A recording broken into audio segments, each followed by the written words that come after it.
ఈరోజు రెసిపీ వచ్చేసి viral bread ఎలా ప్రిపేర్ చేయాలో చూద్దాం. ముందుగా ఒక కళాయిలో బటర్ వేసుకొని అది మొత్తం కరిగిన తర్వాత 3 బ్రెడ్ స్లైసెస్ని పెట్టుకోండి. అలాగా లైట్ గోల్డెన్ కలర్ వచ్చాక ఇంకో వైపు టర్న్ చేయండి. అటువైపు కూడా లైట్ గోల్డెన్ కలర్ వచ్చాక ఒకదాని మీద ఒకటి లైన్గా పెట్టుకొని మిడ్లో సెట్ చేయండి. దాని తర్వాత ఒక గ్లాస్ పాలు తీసుకొని బ్రెడ్ మీద బ్రెడ్ చుట్టూ వేయండి. అలా వేసిన తర్వాత తీపి కోసం కొద్దిగా షుగర్ కూడా యాడ్ చేయండి. అలా యాడ్ చేసిన తర్వాత పాలు అనేది బ్రెడ్ని పీల్చే వరకు వీడియోలో చూపిస్తున్నట్టుగా పాలు బ్రెడ్ వైపుకి అలా వేస్తూ ఉండండి. ఈలోపు ఒక బౌల్లో కొద్దిగా కస్టర్డ్ పౌడర్ తీసుకొని పాలు కలుపుకొని పక్కన పెట్టుకొని ఉండలు లేకుండా కలుపుకొని పక్కన పెట్టండి.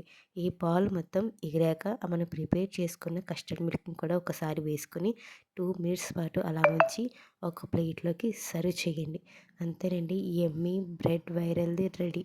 మీకు కనుక ఈ వీడియో నచ్చితే ఒక లైక్ చేయండి, మన ఛానల్ని సబ్స్క్రైబ్ చేసుకోండి.